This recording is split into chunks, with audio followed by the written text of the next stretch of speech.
ഓം നമോ ഭഗവതേ വാസുദേവായ. ഓം നമോ ഭഗവതേ വാസുദേവായ. ഓം നമോ ഭഗവതേ വാസുദേവായ. അഥ ഏകാദശസ്കന്ധേ നവമോऽധ്യായ.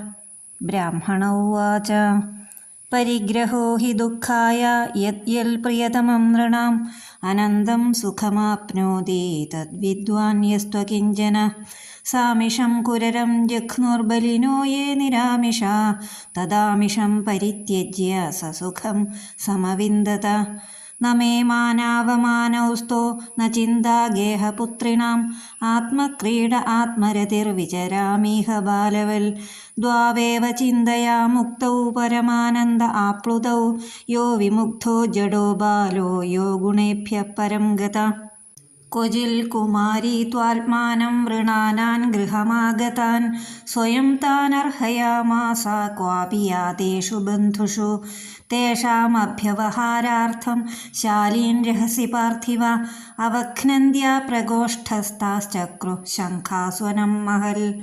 സാ തജ്ജുഗുപ്സിതം മത്വാ മഹതീ വ്രീഡിതാ തഥാ ബഭഞ്ജൈകൈകശഃ ശംഖാൻ ദ്വൗ ദ്വൗ പാണ്യോരശേഷയിൽ ഉഭയോരപ്യഭൂദ്ഘോഷോ ഹ്യവഘ്നന്ത്യാ സ്മ ശംഖയോ തത്രാപ്യേകം നിരഭിതതേകസ്മാന്നാഭവധ്വനി.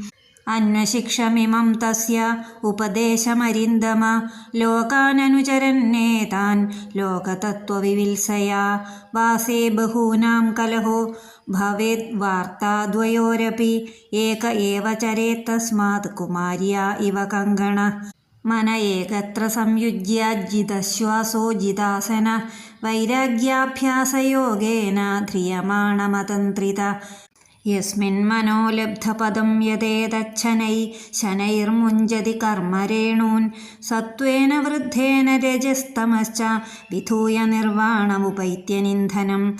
തദൈവമാത്മന്യവരുദ്ധചിത്തോ ന വേദ കിഞ്ചിത് ബഹിരന്തരം വാ യഥേഷു കാരോ നൃപതിം വ്രജന്തമിഷൗ ഗതാത്മാന ദദർശ പാർശ്വേ.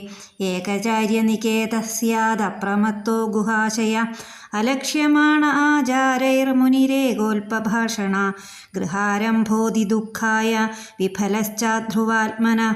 സർപ്പ പരകൃതം വേശ്മ പ്രവിശ്യ സുഖമേധത്തെ ഏകോ നാരായണോ ദേവ പൂർവസൃഷ്ടം സ്വമായയാ സംഹൃത്യ കാലകലയാ കൽപ്പാന്ത ഇദമീശ്വര. ഏക ഏവാദ്വിതീയോ ഭൂതാത്മാധാരോഖിലാശ്രയ കാലേനാത്മാനുഭാവേന സാമ്യം നീതാസു ശക്തിഷു സത്വാദിഷ്വാദിപുരുഷ പ്രധാനപുരുഷേശ്വര. പരാവരാണാം പരമാസ്തേ കൈവല്യസംജ്ഞിത കേവലാനുഭവാനന്ദസന്തോഹോ നിരുപാധിക. കേവലാത്മാനുഭാവേന സ്വമായാം ത്രിഗുണാത്മികാം സംക്ഷോഭയൻ സൃജത്യാദൗ തയാ സൂത്രമരിന്ദമ. താമാഹുസ്ത്രിഗുണവ്യക്തിം സൃജന്തീം വിശ്വതോമുഖം യസ്മിൻ പ്രോതമിദം വിശ്വം യേന സംസരത്തെ പുമാൻ.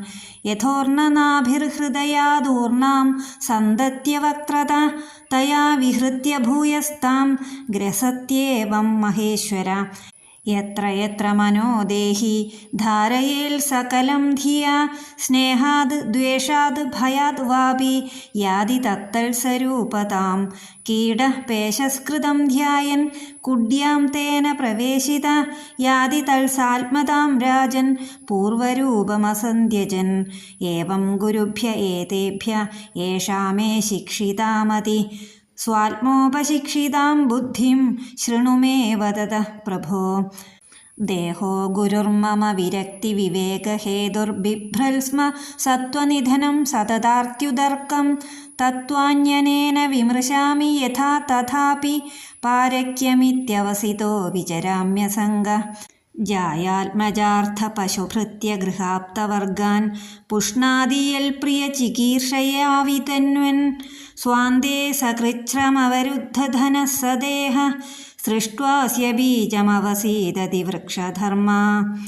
ജിഹ്വൈകതോ മുമപകർഷതി കർഹിതർഷ ശിഷ്ണോന്യതസ്ത്വഗുദരം ശ്രവണം കുതശ്ചിൽ ഘ്രാണോന്യതശ്ചപലദൃക്വച കർമ്മശക്തിർബഹ്യ സപത്ന്യ ഇവ ഗേഹപതിം ലുനന്തി സൃഷ്ട്വാ പുരാണി വിവിധാന്യജയാത്മശക്തിയാ വൃക്ഷാൻ സരീസൃപപശൂൻ ഖഗദംശമത്സ്യാൻ തൈസ്തൈരതുഷ്ടഹൃദയ പുരുഷം വിധായ ബ്രഹ്മാവലോകധിഷണം മുദമാപദേവ ലബ്ധ്വാ സുദുർലഭമിദം ബഹുസംഭവാന്തേ മാനുഷ്യമർത്ഥതമനിത്യമപീഹ ധീര തൂർണം യതേതന പതേദനുമൃത്യുയാവന്നിശ്രേയസായ വിഷയ ഖലു സർവതഃ സ്യാത്. ഏവം സഞ്ജാതവൈരാഗ്യോ വിജ്ഞാനാലോക ആത്മനി വിചരാമി മഹീമേതാം മുക്തസംഗോനഹംകൃതി നഹ്യേകസ്മാത് ഗുരോർജ്ഞാനം സുസ്ഥിരം സ്യാൽ സുപുഷ്കലം ബ്രഹ്മൈതദ്വിതീയം വൈ ഗീയത്തെ ബഹുധർഷിഭിः. ശ്രീഭഗവാനുവാച ഇത്യുക്ത്വാ സ യദും വിപ്രസ്തമാമന്ത്ര്യഗഭീരധീ വന്ദിതോഭ്യർത്ഥിതോ രാജ്ഞാ യയൗ പ്രീതോ യഥാഗതം അവധൂതവച ശ്രുത്വാ പൂർവേഷാം നഃ സ പൂർവജ സർവസംഗവിനിർമുക്തഃ സമചിത്തോ ബഭൂവഃ. ഇതി ശ്രീമദ്ഭാഗവതേ മഹാപുരാണേ പാരമഹംസ്യാം സംഹിതായാം ഏകാദശസ്കന്ധേ നവമോऽധ്യായ. സർവത്ര ഗോവിന്ദനാമസങ്കീർത്തനം. ഗോവിന്ദ ഗോവിന്ദ. ഹരി ഓം. ഏകദന്തം മഹാകായം തപ്തകാഞ്ചനസന്നിഭം ലംബോധരം വിശാലാക്ഷം വന്ദേഹം ഗണനായകം. സരസ്വതീ നമസ്തുഭ്യം വരദേ കാമരൂപിണി വിദ്യാരംഭം കരിഷ്യാമി സിദ്ധിർഭവതി മേ സദാ. ഗുരുർബ്രഹ്മ ഗുരുർവിഷ്ണു ഗുരുദേവോ മഹേശ്വര ഗുരു സാക്ഷാൽ പരബ്രഹ്മ തസ്മൈ ശ്രീ ഗുരവേ നമഃ. പീതാംബരം കരവിരാജിത ശംഖചക്ര കൗമോദകീ സരസിജം കരുണാസമുദ്രം രാധാസഹായം അതിസുന്ദരമന്ദഹാസം വാതാലേശമനിശം ഹൃദി ഭാവയാമി. ശ്രീ ഗുരുവായൂരപ്പ ശരണം. ഇന്ന് ഏകാദശ സ്കന്ധത്തിലെ 9-ാം അധ്യായത്തിലുള്ള 7 ഗുരുക്കന്മാരെ കുറിച്ചാണ് പറയാനുള്ളത്. ഒരു നാൾ യദുമഹാരാജൻ ആനന്ദചിത്തനും യുവാവുമായ ഒരു അവധൂതനെ കണ്ടുമുട്ടി. രാജാവ് അയാളോട് ചോദിച്ചു, സദാ ആഗ്രഹങ്ങളുടെ പൂർത്തീകരണത്തിനായി നിരന്തരം പരിശ്രമിക്കുന്ന സാധാരണക്കാർക്ക് സുഖം ലഭിക്കാറില്ല. എന്നാൽ അവിടുന്ന് സുഖപ്രാപ്തിക്കായി യാതൊന്നും ചെയ്യുന്നില്ലെങ്കിലും സദാ സന്തോഷവാനായി കാണപ്പെടുന്നു. എന്താണ് ഇതിന് കാരണം? അവധൂതൻ മറുപടി നൽകി, ഞാൻ നിരവധി ഗുരുക്കന്മാരിൽ നിന്നും പല കാര്യങ്ങളും പഠിച്ച് അനാസക്തനായി ജീവിതം മുന്നോട്ട് കൊണ്ടുപോകുന്നു. ആചാര്യനിൽ നിന്ന് നേടുന്ന അറിവിൻ്റെ അഗ്നി അജ്ഞാനത്തെയും മായയെയും ഇല്ലാതാക്കുന്നതോടെ സാധകൻ നിത്യമായ ആനന്ദം അനുഭവിക്കുന്നു. മനുഷ്യന് ഏതേതു സാധനമാണോ ഏറ്റവും പ്രിയമായി തോന്നുന്നത് അതിനെ സ്നേഹത്തോടുകൂടി സ്വീകരിക്കുന്നത് ദുഃഖമുണ്ടാക്കും. മാംസം കൊക്കിൽ വെച്ചുകൊണ്ട് നടക്കുന്ന ആ കുരരപ്പക്ഷിയെ കണ്ടിട്ട് മറ്റു പക്ഷികൾക്ക് അത് തട്ടിയെടുക്കാൻ ആഗ്രഹം തോന്നി. ഇതിൽ നിന്നും രക്ഷപ്പെടാൻ വേണ്ടിയിട്ട് മാംസക്കഷ്ണം വിട്ടുകളഞ്ഞ് കുരരപ്പക്ഷി രക്ഷപ്പെട്ടു. ഇതിൽ നിന്നും ഒരാളുടെ കൈവശം വല്ലതും ഉണ്ടെങ്കിൽ അത് അവന് ഉപദ്രവമായിട്ടേ തീരൂ. അതുകൊണ്ട് ഈ പ്രപഞ്ച വസ്തുക്കളെ സ്വീകരിച്ചിട്ടുണ്ടെങ്കിൽ ദുഃഖമുണ്ടാകുമെന്നും ഈ പ്രപഞ്ച വസ്തുക്കളെ ഉപേക്ഷിച്ചാൽ സുഖം ഉണ്ടാകും എന്നും മനസ്സിലാക്കി. ഹേ രാജാവേ, ഈ ഒരു അനുഭവം ഞാൻ കുരരപ്പക്ഷിയിൽ നിന്നും പഠിച്ചു. ആ ആത്മസുഖം, ആ പരമാനന്ദം കിട്ടാൻ വേണ്ടിയിട്ട് പ്രപഞ്ച വസ്തുക്കളെയെല്ലാം ഉപേക്ഷിക്കണം. മറ്റുള്ളവരിൽ നിന്നും കിട്ടുന്ന മാനവും അപമാനവും അതുകൊണ്ടുണ്ടാകുന്ന സുഖവും ദുഃഖവും എനിക്കില്ല.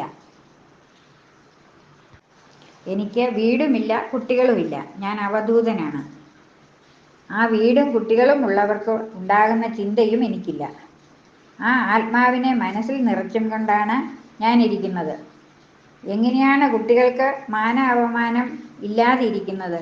അവർ എപ്പോഴും കളിച്ചും ചിരിച്ചും ഇരിക്കുന്നത് കൊണ്ട്. അതുപോലെ ആത്മാവിനെ അറിഞ്ഞ യോഗി ആ ആത്മാവിനോടുകൂടി തന്നെ കളിച്ചും ചിരിച്ചും ഇരിക്കണം എന്ന കാര്യം കുട്ടികളിൽ നിന്നും ഞാൻ പഠിച്ചു. ബാലകനും മാനവും അപമാനവുമില്ല, ആത്മജ്ഞാനവുമില്ല. ഒരു കുട്ടി കളിച്ചുകൊണ്ടിരിക്കുമ്പോൾ അതിൽ മാത്രം ചിന്തിച്ചിരിക്കും. അതുപോലെ ഭഗവാനിൽ ചിന്തിച്ചിരിക്കുന്ന യോഗി വേറൊരു ചിന്തയ്ക്കും ഇടം കൊടുക്കരുത്. എപ്പോഴും ഭഗവാനെ ഓർത്തിട്ടുള്ള ആനന്ദത്തിലാകണം. ഈ രണ്ടുപേർക്കും, അതായത് ബാലനും ഭഗവാനും ആശ്രയിച്ചിരിക്കുന്ന യോഗിയും, മാനാപമാനങ്ങൾ ഉണ്ടാകില്ല. ഇവർ രണ്ടാളും ചിന്താശൂന്യരും പരമാനന്ദമഗ്നരുമാകുന്നു. അടുത്ത 6 ശ്ലോകങ്ങളെ കൊണ്ട് കുമാരിയിൽ നിന്നും പഠിച്ച കാര്യങ്ങളാണ് പറയുന്നത്. ഒരു ദിക്കിൽ ഒരു കന്യക തൻ്റെ വിവാഹകാര്യത്തിനെപ്പറ്റി ആലോചിക്കാൻ വന്ന ചില അതിഥികളെ കണ്ട് മാതാപിതാക്കളും മറ്റും എവിടേക്കോ പോയ ഘട്ടമായിരുന്നതിനാൽ താൻ തന്നെ സ്വയം ചെന്ന് അവരെ ഉപചരിച്ചു. ഹേ രാജാവേ, അവരുടെ അതിഥി സൽക്കാരത്തിന് വീടിൻ്റെ പിൻഭാഗത്ത് പോയിട്ട് അവൾ നെല്ല് കുത്താൻ ആരംഭിച്ചു. ആ സമയത്ത് അവളുടെ ശംഖുവളകൾ കൂട്ടിമുട്ടി ശബ്ദം പുറപ്പെടുവിച്ചു. ഈ ശബ്ദം കേൾക്കുമ്പോൾ അതിഥികൾക്ക് മനസ്സിലാകും നെല്ല് കുത്തുന്നതേയുള്ളൂ എന്ന്. ബുദ്ധിമതിയായ അവൾ അത് ദാരിദ്ര്യ സൂചകമെന്ന് കരുതി ലജ്ജിച്ച് ആ വളകൾ ഒന്നൊന്നായി പൊട്ടിച്ചു. 2 കൈകളിലും 2 എണ്ണം വീതം ബാക്കി വെച്ചു. വീണ്ടും ചെറിയ ശബ്ദങ്ങൾ ഉണ്ടായപ്പോൾ ഓരോ വളകൾ കയ്യിൽ വെച്ചിട്ട് ഓരോന്നും കൂടി പൊട്ടിച്ചു. അപ്പോൾ ശബ്ദമുണ്ടായില്ല. ശത്രുനാശക, ലോകതത്വങ്ങൾ ഗ്രഹിക്കാനുള്ള ആഗ്രഹത്താൽ ഈ ലോകത്തിൽ സഞ്ചരിക്കുന്ന ഞാൻ ആ കുമാരിയിൽ നിന്നും ഒരു പാഠം പഠിച്ചു. അനേകം ആളുകളുടെ വാസത്തില് ശണ്ഠയുണ്ടാകും, 2 പേരുടെ വാസത്തിലും കലഹമുണ്ടാകും. അതുകൊണ്ട് കുമാരിയുടെ കയ്യിലെ വള പോലെ ഏകനായി സഞ്ചരിക്കണം. ശാന്തിയും സമാധാനവും ഉണ്ടാകണമെങ്കിൽ അത് ഏകനായിട്ട് തന്നെ വേണം സഞ്ചരിക്കാൻ. അതുകൊണ്ടാണ് ആചാര്യന്മാർ പറയുന്നത് അമ്പലത്തിൽ പോകുമ്പോൾ ഒറ്റയ്ക്ക് പോകണമെന്ന്. കുമാരിയുടെ കയ്യിലെ വളകളെ പോലെ ഒറ്റയ്ക്ക് സഞ്ചരിക്കണമെന്ന് പഠിച്ചു രാജാവേ. മനസ്സിനെ ഒന്നിൽ തന്നെ നന്നായിട്ട് യോജിപ്പിക്കണം. എന്നാൽ ലക്ഷ്യത്തിൽ സ്ഥിരീകരിക്കപ്പെടുന്ന മനസ്സിനെ പരമലക്ഷ്യത്തിൽ തന്നെ ഏകാഗ്രമാക്കണം. വർദ്ധിച്ച രജോ ഗുണത്തെയും തമോ ഗുണത്തെയും നശിപ്പിച്ച് ദഹിപ്പിക്കണം. അങ്ങനെ ആ അവസ്ഥയിൽ പുറമേയുള്ള പ്രപഞ്ച വസ്തുക്കൾ അറിയാതെ സമാധിയിലേക്ക് ലയിക്കാൻ കഴിഞ്ഞിട്ടുണ്ടെങ്കിൽ ആ മനസ്സ് ആത്മാവിൽ ഉറച്ചു കഴിഞ്ഞിട്ടുണ്ടെങ്കിൽ കർമ്മവാസനകളെല്ലാം കുറഞ്ഞുകൊണ്ടുവരും. വിറക് തീർന്ന അഗ്നിയെപ്പോലെ ആ മനസ്സ് ആത്മാവിൽ ലയിച്ച് ഒന്നായിത്തീരും. ഞാൻ ഈ പാഠം ശരമുണ്ടാക്കുന്ന ആളിൽ നിന്നും പഠിച്ചു. മനസ്സ് ഭഗവാനിൽ ഉറയ്ക്കുമ്പോൾ സത്വഗുണം വർദ്ധിക്കും, രജോ ഗുണം കുറയും. ആ ശരമുണ്ടാക്കുന്ന ആളുടെ സമീപത്തു കൂടി ആര് വന്നാലും, രാജാവ് വന്നാൽ പോലും മനസ്സ് ശരത്തിൽ തന്നെ ആയിരിക്കും. മനസ്സിനെ അടക്കുക എന്നത് ഞാൻ അവരിൽ നിന്നും പഠിച്ചു. അതുപോലെ തന്നെ ഈ നശിക്കുന്ന ശരീരത്തിന് താമസിക്കാൻ വേണ്ടിയിട്ട് വീടുണ്ടാക്കിയിട്ടുണ്ടെങ്കിൽ അത് ദുഃഖമായിട്ടേ തീരുകയുള്ളൂ. ഒരു യോഗി വീടുണ്ടാക്കാൻ പാടില്ല, ആശ്രമമൊന്നും കെട്ടാൻ പാടില്ല എന്നാണ് പറയുക. സന്യാസിമാരെല്ലാം ഏതെങ്കിലും ഗുഹയിലോ അമ്പലമുറ്റത്തോ ഒക്കെയാണ് കിടക്കുന്നത്. തൻ്റെ ലക്ഷ്യത്തെ മറക്കരുത്. എന്താണ് തൻ്റെ ലക്ഷ്യം? ഭഗവത് സായുജ്യമാണ്. അതുകൊണ്ട് ആ ലക്ഷ്യം മറക്കാതെ ഒറ്റയ്ക്ക് സഞ്ചരിക്കണം. എങ്ങനെ? പാമ്പിനെ മാതിരി. ഈ അറിവുകളെല്ലാം ഞാൻ സർപ്പത്തിൽ നിന്നും പഠിച്ചു. ആരോടും കൂട്ടുപിടിക്കാതെ സർപ്പങ്ങൾ ഓടി നടക്കും. അതുപോലെ യോഗിയും ആരോടും ചേരരുത്, ആരോടും സഹായം ചോദിക്കരുത്, അല്പമേ സംസാരിക്കാവൂ. സർപ്പം എപ്പോഴും കരുതലോടെയാണ് സഞ്ചരിക്കുക. തനിക്ക് താമസിക്കാൻ പ്രത്യേക വാസസ്ഥാനമൊന്നും സർപ്പം ഉണ്ടാക്കാറില്ല. അത് ഏതെങ്കിലും മാളത്തിൽ കയറി കിടക്കും. ഞാൻ അങ്ങനെ തന്നെയാണെന്നാണ് ദത്താത്രേയ മഹർഷി പറയുന്നത്. എൻ്റെ പ്രാരാബ്ധം കൊണ്ട് കിട്ടിയ ഈ ശരീരം ത്യജിക്കാനായിട്ടുണ്ടെങ്കിൽ അത് നശിച്ചു പോകും. ചഞ്ചല ദേഹത്തോട് കൂടിയവന് വലിയ ഗൃഹങ്ങൾ ഉണ്ടാക്കാൻ ശ്രമിക്കുന്നത് നിഷ്ഫലവും ദുഃഖകാരണവുമാണ്. സർപ്പം മറ്റു ജന്തുക്കൾ ഉണ്ടാക്കിയ ഗൃഹത്തിൽ ചെന്ന് സസുഖം വസിക്കുന്നു. ഗൃഹാരംഭത്തിനുള്ള യത്നം നിഷ്ഫലമെന്നതിനാൽ സർപ്പം ഗുരുവാകുന്നു. ഗൃഹമുണ്ടാക്കാൻ ശ്രമിച്ചാൽ അതിനുള്ള പണം വേണം, കർമ്മങ്ങൾ ചെയ്യണം. ഒടുവിൽ തൻ്റെ ലക്ഷ്യത്തിൽ നിന്നും പിന്തിരിയേണ്ടി വരും എന്ന് സർപ്പത്തിൽ നിന്നും പഠിച്ചു. അടുത്ത 5-6 ശ്ലോകങ്ങൾ എട്ടുകാലിയെക്കുറിച്ച് പഠിച്ച കാര്യങ്ങളാണ്. ഈ എട്ടുകാലി വല കെട്ടാനായിട്ട് തന്നിൽ നിന്നും നൂലിനെ പുറത്തേക്ക് വരുത്തുന്നു. ചിലപ്പോഴൊക്കെ ആ നൂല് തന്നിലേക്ക് തന്നെ വലിക്കുകയും ചെയ്യുന്നു. വലയുണ്ടാക്കിയിട്ട് അതിൽ വീഴുന്ന ഇരയെ പിടിച്ചു കഴിക്കും.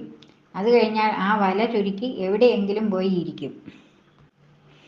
അതുപോലെ പരമാത്മാവായിട്ടുള്ള ഭഗവാനും മറ്റൊന്നിൻ്റെയും സഹായം കൂടാതെ തന്നിൽ നിന്ന് തന്നെ ത്രിഗുണങ്ങളോടുകൂടിയ മായയെ സൃഷ്ടിച്ചു. ത്രിഗുണങ്ങളോടുകൂടിയ മായയെ സൃഷ്ടിച്ച് പ്രളയത്തില് ജഗത്തിനെയും മായയെയും തന്നിൽ ലയിപ്പിച്ച് പ്രളയാവസാനം സൃഷ്ടിയുടെ ആരംഭത്തില് സത്വരജസ്തമോ ഗുണങ്ങളോടുകൂടിയ മായയെ തന്നിൽ നിന്നും വികസിപ്പിച്ച് ത്രിഗുണങ്ങളോട് കൂടിയിട്ട് മഹത്തത്വത്തിനെ സൃഷ്ടിച്ചു. മഹത്തത്വത്തിനെ സൃഷ്ടിച്ചപ്പോൾ ഓപ്പോസിറ്റായി അഹങ്കാരതത്വം ഉണ്ടായി. അഹങ്കാരതത്വത്തിനെ സൃഷ്ടിച്ച് അവിടുന്ന് പഞ്ചഭൂതങ്ങളെ സൃഷ്ടിച്ചു. പഞ്ചഭൂതങ്ങളെ സൃഷ്ടിച്ചപ്പോൾ പ്രപഞ്ചത്തിനെ സൃഷ്ടിച്ചു. അങ്ങനെ സൂക്ഷ്മരൂപത്തിൽ നിന്നു. അപ്പോൾ വിരാട് പുരുഷൻ ഉണ്ടായി. ഭഗവാൻ തന്നെ തൻ്റെ അംശത്തെ വിരാട് പുരുഷനിലേക്ക് ചേർത്തപ്പോൾ അതിന് പ്രപഞ്ചത്തിന് ഒരു ചലനമുണ്ടായി. കാലത്തിൻ്റെ സപ്പോർട്ടോട് കൊണ്ടാണ് ചലനമുണ്ടായത്. തൻ്റെ വായിൽ നിന്നും വരുന്ന സ്രവത്തിനെ കൊണ്ട് തൻ്റെ ലോകം സൃഷ്ടിക്കും. എന്നിട്ട് ആ വലയിൽ രാജാവിനെ പോലെ ഇരിക്കും. അതിൽ കുറേ ആൾക്കാരും വരും. എന്നിട്ട് അതിനെ ഭക്ഷിക്കും. എന്നിട്ട് കുറേ കഴിയുമ്പോൾ ആ വലയെ തൻ്റെ ഉള്ളിലേക്ക് തന്നെ വലിക്കും. ഇത് തന്നെയാണ് ഭഗവാന്റെ പ്രപഞ്ച സൃഷ്ടിയെ മനസ്സിലാക്കാൻ ഏറ്റവും എളുപ്പം. നൂല് വായിലൂടെ പുറത്തു കൊണ്ടുവന്ന ചിലന്തി തന്നിൽ നിന്ന് തന്നെ ഉണ്ടാക്കി തന്നിലേക്ക് തന്നെ വലിക്കുന്ന സ്വഭാവം. ഇതാണ് ചിലന്തിയിൽ നിന്ന് ഞാൻ പഠിച്ച പാഠം. ഏതൊന്നില് മനസ്സിനെ പരിപൂർണമായിട്ടും ബുദ്ധി കൊണ്ടോ സ്നേഹം കൊണ്ടോ ദ്വേഷം കൊണ്ടോ ഭയം കൊണ്ടോ ഉറപ്പിക്കുന്നുവോ ആ ജീവൻ അതിന് സദൃശമായ രൂപത്തെ പ്രാപിക്കുന്നു. മനസ്സാണ് നമ്മുടെ ശരീരത്തെ കൺട്രോൾ ചെയ്യുന്നത്. ഏതൊന്നില് മനസ്സിനെ പരിപൂർണമായിട്ടും വിചാരിക്കുന്നുവോ അതിൻ്റെ സ്വരൂപത്തെ മനസ്സ് അംഗീകരിക്കും. വേട്ടാളൻ മണ്ണെടുത്തു കൊണ്ടുവന്നിട്ട് കൂടുണ്ടാക്കി വയ്ക്കും. എന്നിട്ട് എവിടെ നിന്നെങ്കിലും ഒരു പുഴുവിനെ കൊണ്ടുവന്ന് അതിൻ്റെ ഉള്ളിലാക്കി വെക്കും. എന്നിട്ട് അതിൻ്റെ ഓട്ട അടച്ചും വയ്ക്കും. അതിനെ തന്നെ, അതായത് വേട്ടാളിനെ തന്നെ ഭയപ്പെട്ട് ചിന്തിച്ച് പൂർവ്വദേഹം വിടാതെ ആ പുഴു വേട്ടാളൻ്റെ രൂപം പ്രാപിക്കുന്നു. അതുപോലെ ഭഗവാനിൽ നിരന്തരമായിട്ട് ചിന്തിച്ചിട്ടുണ്ടെങ്കിൽ ആ ജീവന് ആ പരമാനന്ദ സ്വരൂപനായിട്ടുള്ള ഭഗവാനായിട്ട് മാറാൻ കഴിയുമെന്ന പാഠം ഞാൻ വേട്ടാളനിൽ നിന്നും പഠിച്ചു. ഇതിൻ്റെ അന്തരാർത്ഥം എന്തെന്ന് വെച്ചാൽ ഭഗവാനെ നിരന്തരമായിട്ട് ചിന്തിക്കുന്ന ഭഗവാന്റെ കളികളും പ്രവൃത്തികളുമെല്ലാം മനസ്സിൽ കണ്ടുകൊണ്ട് ആ ജീവാത്മാവ് പരമാത്മാവിൽ ലയിക്കുക. ആ ഒരു പാഠം വേട്ടാളനിൽ നിന്ന് പഠിച്ചു. ഹേ രാജാവേ, ഈ ഗുരുക്കന്മാരിൽ നിന്ന് ഈ ബുദ്ധിയെല്ലാം അഭ്യസിക്കപ്പെട്ടു. അതുമാത്രമല്ല, എൻ്റെ സ്വന്തം ദേഹത്തിൽ നിന്നും പഠിച്ച ആ അറിവിനെ ഞാൻ പറയുന്നു, കേൾക്കൂ. വൈരാഗ്യത്തിനും വിവേകത്തിനും കാരണമായിട്ടുള്ളതും പിന്നെ എപ്പോഴും മേൽക്കുമേൽ സങ്കടത്തോടു കൂടിയതും ആ ജനനത്തെയും മരണത്തെയും വഹിച്ചുകൊണ്ടിരിക്കുന്നതുമായിട്ടുള്ള ഈ ശരീരം എൻ്റെ ഗുരുവാകുന്നു. ഈ വക തത്വങ്ങളെ ശരീര സഹായത്താൽ അന്വേഷിക്കുന്നു. അന്യ സ്വത്താണ് എന്ന് നിശ്ചയിച്ചിട്ട് ചേർച്ച കൂടാതെ സഞ്ചരിക്കുന്നു. ശരീരമെന്ന അഹങ്കാരത്തെ മാറ്റണം എന്നാണ് ശരീരമെന്ന ഗുരു ഉപദേശിക്കുന്നത്. വിഷയങ്ങളിലുള്ള വൈരാഗ്യം, അതായത് ഉള്ളതും ഇല്ലാത്തതുമായ വസ്തുക്കളുടെ വിവേകം അഭ്യസിക്കാനുള്ള ഉത്തമ സഹായിയാണ് എൻ്റെ ശരീരം. അത് എനിക്കൊരു ഗുരുവാണ്. എന്നാലും ഈ ദേഹം പട്ടിയും മറ്റും ഭക്ഷണമായി തീരാനുള്ളതാണെന്ന് കരുതി അതിൽ ശക്തി ലേശം പോലുമില്ലാതെ ഞാൻ ലോകത്തിൽ സഞ്ചരിക്കുന്നു. വളരെ കഷ്ടപ്പെട്ട് നേടിയ മുതലിനോട് കൂടിയവനായിട്ട് ഏതൊന്നിൻ്റെ ഇഷ്ടപൂർത്തി വരുത്തുവാൻ ആഗ്രഹിച്ചും കൊണ്ട് ഭാര്യ, പുത്രൻ, ധനം, പശുക്കൾ, ഭൃത്യന്മാർ, ഗൃഹം, ആപ്തന്മാർ എന്നിവയെ സമ്പാദിച്ചുകൊണ്ട് വളർത്തുന്നുവോ, ആ ദേഹം തൻ്റെ നാശത്തില് വൃക്ഷം എന്ന പോലെ ഈ ദേഹത്തിന്റെ വിത്തിനെ ഉണ്ടാക്കിയിട്ട് നശിക്കുന്നു. തൻ്റേതെന്ന് വിചാരിച്ചിരിക്കുന്ന എല്ലാ വസ്തുക്കളെയും ഉപേക്ഷിച്ച് അനേകം ഭാവി ജന്മങ്ങളിലേക്കുള്ള കർമ്മവാസനകളോടെ മരിച്ചു പോകുന്നു. ദേഹം നശിക്കുന്നതാണ്. നശിക്കാത്ത വസ്തു ദേഹത്തിനുള്ളിലെ ചൈതന്യം മാത്രമാണ്. നാവ് ഏറ്റവും വലിയ ശത്രുവാണ്. അത് സ്വാദുള്ള പദാർത്ഥങ്ങളിലേക്കും, ത്വക്ക് സ്പർശനങ്ങളിലേക്കും, കാത് ശബ്ദങ്ങളിലേക്കും, മൂക്ക് സുഗന്ധങ്ങളിലേക്കും, കണ്ണ് രൂപങ്ങളിലേക്കും, ഉദരം ഭക്ഷണത്തിനു വേണ്ടിയും ശരീരത്തെ ആകർഷിക്കുന്നു. കർമ്മശക്തി നമ്മുടെ ഇച്ഛയ്ക്ക് വിപരീതമായി അനേകം പത്നിമാരുള്ള കാര്യസ്ഥനെ പോലെ ഓരോരോ കാര്യത്തിലേക്ക് വലിച്ചിഴയ്ക്കുന്നു. അതുപോലെയാണ് ഓരോരോ ഇന്ദ്രിയങ്ങളും അവയ്ക്ക് ഇഷ്ടമുള്ള സ്ഥലത്തേക്ക് പിടിച്ചു വലിക്കുന്നത്. ഇന്ദ്രിയങ്ങളാകുന്ന ഭാര്യമാര് അവർക്കിഷ്ടമുള്ള ദിക്കിലേക്ക് വലിച്ചിഴയ്ക്കുന്നു. ഹേ രാജാവേ, കഷ്ടമാണ് ഇന്ദ്രിയങ്ങളായ ബഹുഭാര്യമാരെ കൊണ്ട് ജീവിക്കുന്ന ഗൃഹസ്ഥന്റെ അവസ്ഥ. ആലോചിച്ചിരുന്നവർക്ക് പോലും സങ്കടം വരും. വൃക്ഷങ്ങൾ, സർപ്പങ്ങൾ, പശുക്കൾ, പക്ഷികൾ മുതലായിട്ടുള്ള പല പല ദേഹങ്ങളെ ഉണ്ടാക്കിയിട്ട് മനസ്സന്തോഷം വരാതെ ആ ബ്രഹ്മദർശനത്തിനുള്ള ബുദ്ധിക്ക് ആസ്പദമായിട്ട് മനുഷ്യ ശരീരത്തെ ഉണ്ടാക്കിയിട്ട് ആ ഭഗവാൻ സന്തോഷത്തെ പ്രാപിച്ചു. മനുഷ്യ ശരീരം സർവശ്രേഷ്ഠമാണ് എന്ന് മനസ്സിലാക്കുന്നു. എത്രയോ ജന്മം കഴിഞ്ഞിട്ടാണ് ഒരു മനുഷ്യ ശരീരം കിട്ടുന്നത്. ആ മനുഷ്യ ശരീരത്തെ മോക്ഷപ്രാപ്തിക്ക് വേണ്ടിയാണ് ഉപയോഗിക്കേണ്ടത്. ഹേ രാജാവേ, ഇതാണ് ഞാൻ ദേഹത്തിൽ നിന്നും പഠിച്ചത്. ഗുരുക്കന്മാരിൽ നിന്നും വിജ്ഞാനത്തെയും വൈരാഗ്യത്തെയും മനസ്സിലാക്കിയ ഞാൻ നിസ്സംഗനായിട്ട് അഹങ്കാരമില്ലാത്തവനായിട്ട് സഞ്ചരിച്ചു കൊണ്ടിരിക്കുന്നു. ഓരോ ഗുരുവിൽ നിന്നും കിട്ടുന്ന ജ്ഞാനം ഉറപ്പായും പരിപൂർണമായിട്ടും ഭവിക്കില്ല. രണ്ടാമത് മറ്റൊന്നില്ലാത്ത ബ്രഹ്മം തന്നെ എന്ന് അനേക വിധത്തില് ഋഷികളാല് കീർത്തിക്കപ്പെടുന്നു.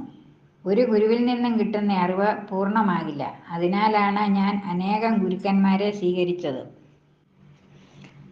അഗാധ ബുദ്ധിമാനായിട്ടുള്ള ആ ബ്രാഹ്മണൻ യദുവിനോട് ഇപ്രകാരം പറഞ്ഞിട്ട് രാജാവിനാൽ വന്ദിക്കപ്പെട്ടതിനായിട്ട് സന്തോഷിച്ചുകൊണ്ട് വന്ന വഴിക്ക് തന്നെ പോയി. ആ അവധൂതന്റെ വാക്കിനെ കേട്ടിട്ട് എല്ലാ ബന്ധത്തിൽ നിന്നും മോചിക്കപ്പെട്ടവനായിട്ട് യദു മഹാരാജാവ് ബ്രഹ്മത്തിനെ തന്നെ മനസ്സിൽ ഉറപ്പിച്ചുകൊണ്ട് ഭവിച്ചു. ഇത്രയും പറഞ്ഞുകൊണ്ട് എൻ്റെ എല്ലാ വാക്കുകളും ഗുരുവായൂരപ്പൻ്റെ തൃപ്പാദങ്ങളിൽ സമർപ്പിക്കുന്നു. സർവം കൃഷ്ണാർപ്പണമസ്തു. സർവത്ര ഗോവിന്ദ നാമ സങ്കീർത്തനം. ഗോവിന്ദ ഗോവിന്ദ. ഹരി ഓം.